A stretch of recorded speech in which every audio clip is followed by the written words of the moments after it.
I think they might be voting right now. They're voting right now.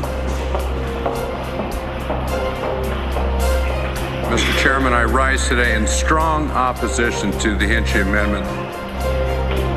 Do we need to legalize marijuana?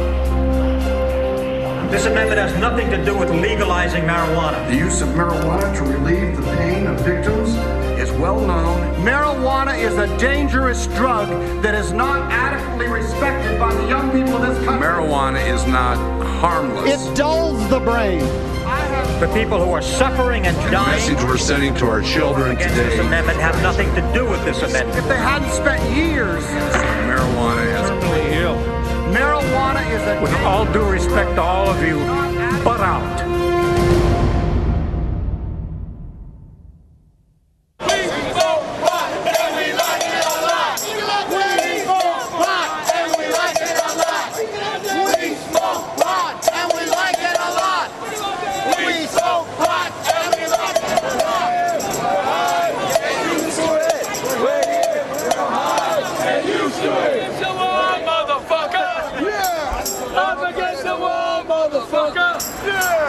All we are saying is give pot a chance.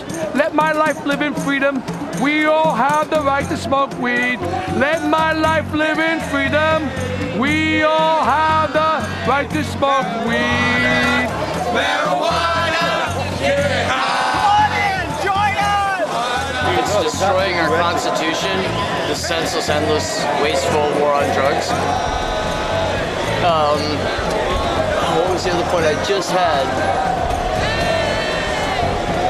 Totally slipped my mind. That's terrible. One more thing I want to say right now. The new generation are stronger, smarter, wiser, and more prettier and beautiful.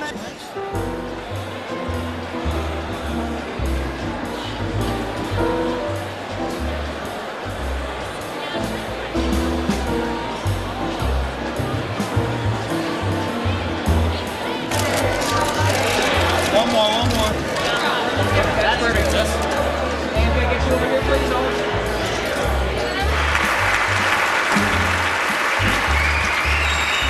We need to end this culture of fear that is being perpetrated in Washington based upon the so-called war on drugs. You are in the front ranks trying to change those laws in intelligent, reasonable, progressive ways to benefit the people of America. To be an effective lobbyist, you absolutely need to believe in what you're lobbying for. I'm very fortunate in the sense that I deeply believe in the issue for which I'm advocating.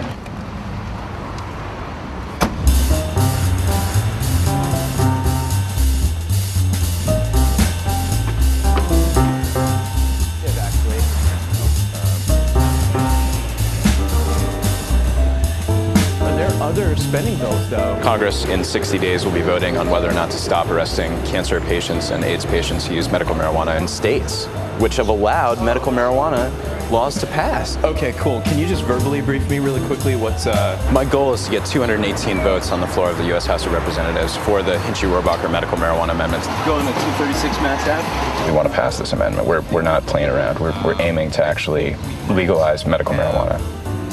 The fact that our federal government wants to arrest people for using the medicine that works for them, that their doctors have recommended, that's legal under state law, is an outrage. It's a moral outrage. How are you, sir? Good. Nice to see you. Hey, sir, I'm curious if there's anything that would cause you to change your vote on the medical marijuana amendment. You voted against it last year, and I was curious if there's any chance that you would support it this year. This job is about building relationships. I'm good. How are you? How are things going? So I basically try to become their friend. Hey, good luck. Take care. Thanks, Congressman. All right, see ya. And it's always trying to get that message out there as quickly as possible. Congresswoman Wilson? Hey, I'm Aaron Houston with the Marijuana Policy Project. I'm sorry? Aaron Houston with the Marijuana Policy Project. I was actually in your district in 2004. It's very good to see you. Good to see you, Congressman. That happens a lot. It's great to see you again, Congressman. There's a stigma attached to marijuana. How do you make politicians feel comfortable supporting this? How do you make them feel like they can actually come out and take a strong stand on it? We've poured a considerable amount of resources into passing the amendment, hitting the GOP congressmen who have not supported the amendment in the past. It can be such a difficult issue to convince people on congressmen. Believe it or not, there's a bunch of politicians around here in Washington. This town's all about you scratch my back, I'll scratch yours. Well, we give contributions. We give money to good guys. Congressman, you're a scholar and a gentleman. Thank you. Really one person in a suit with a short haircut, able to give PAC contributions and able to intelligently talk to members of Congress and their staff members is far, far more powerful than having 100 or 1,000 or even possibly tens of thousands of people in the street. I just thought I'd give you a quick update on what we're doing. And Congressman Hinchey is the prime sponsor of the Hinchey-Rohrabacher medical marijuana amendment.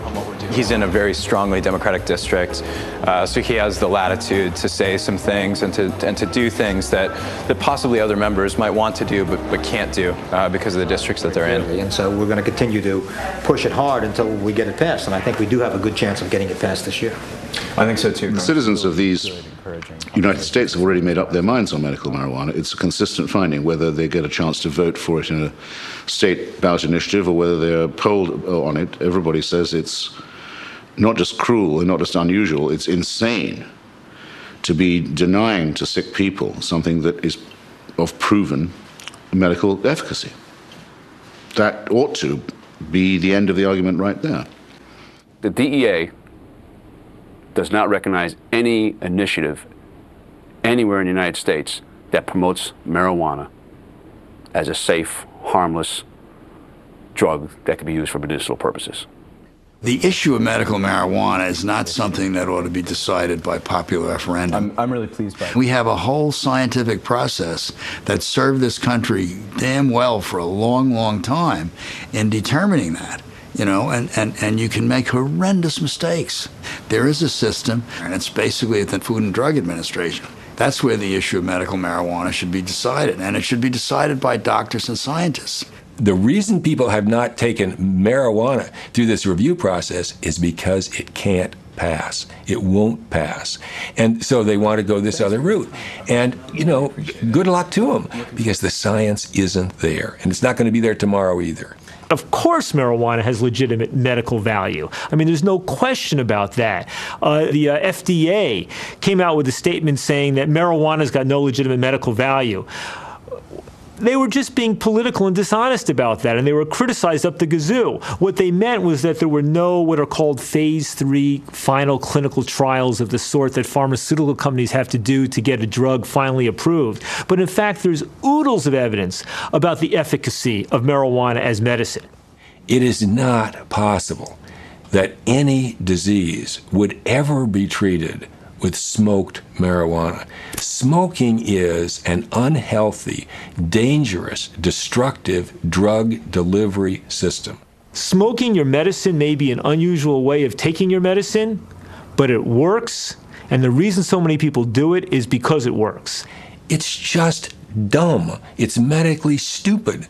Why are people going to do that?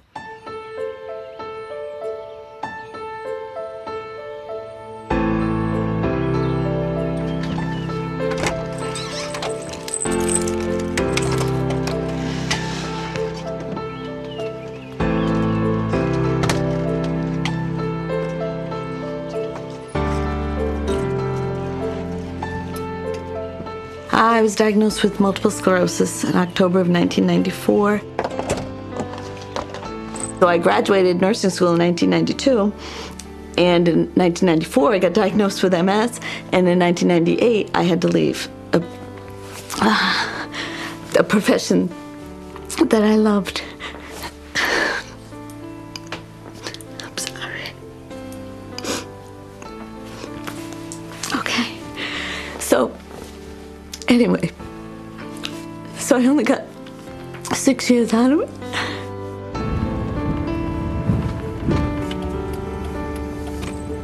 With multiple sclerosis, they haven't figured out what causes it, but it's an autoimmune disease, auto meaning self. So what happens is your self attacks your immune system. They don't know why.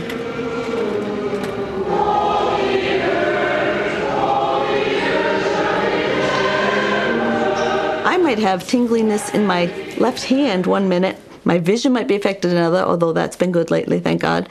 You know, and then my legs are hurting, which is, at this point in time, my biggest thing is pain and burning. I am on a lot of meds. Currently, I take not only the shot, the interferon, which is every other day, and I've been doing that for 11 years. I take Imuran in the morning. I take Baclofen and Neurontin both 4 times a day each. And I take Wellbutrin, which is an antidepressant. I take that twice a day. And Detrol and Ditropan, which are urinary medications. Because I do address every symptom with my neurologist. We treat every symptom with pharmaceutical, and yet you don't get total relief. You know, they do work. I'm not disputing that they work. But does it work fully? No.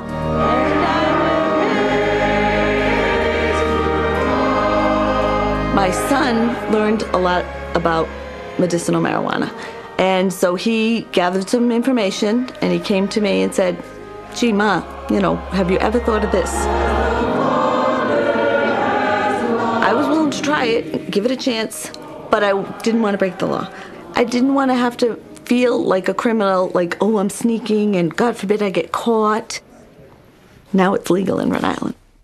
Rhonda O'Donnell, who suffers from multiple sclerosis, became one of the first people to turn in her application to register for Rhode Island's medical marijuana program, a program that was established after the General Assembly made it legal for certified patients to use the popular drug for medicinal purposes.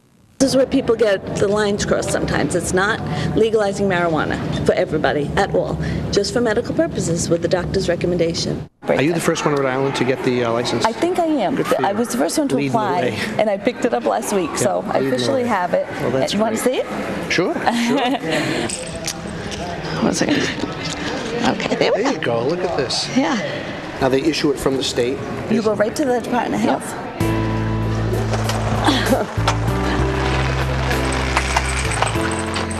Hello! Happy Mother's Day! Happy Mother's Day! Happy Mother's Day! Hey, Dad! Good! Oh, I can smell it from out there. Happy Mother's Day! This is for you, sister. Oh, thank you very, very much. I got a kiss too. Thank you, thank you. Today is the first day that I'm going to try marijuana for medical purposes. I have some marijuana product I've actually had for a little while, and I will try it and see if it can help with my stiffness and burning and pain. It's very hard for me to see my daughter suffering, and I can't do anything about it. So I'd be pleased if this helps you and a lot of other people. My mom is my rock. She's been a trooper. I don't know. You're strong. So the whole medical marijuana movement helped transform the imagery of the marijuana user from the tie-dyed teenager, dropout, smoking a joint, to an ordinary American using this stuff as medicine. Might be your aunt or your brother, or somebody living with AIDS or multiple sclerosis or cancer. You're not going to learn. And that's why the debate, I really think the debate is evolving, and it's becoming less and less about marijuana and more about the symbolism of smoked marijuana, right? There's something about the smoked marijuana that the reactionaries in political power today identify with the rebellious 60s and the indifferent 70s. It's about the bigger culture war that's going on in America today and about how marijuana gets tied up in that bigger struggle. Okay, can you smoke marijuana, grass weed? And a pipe headed straight. Gotta go, war, it's late. Game proof that it's high. Through the night, that our flag was still there. Who'll sing us that star-spangled banner?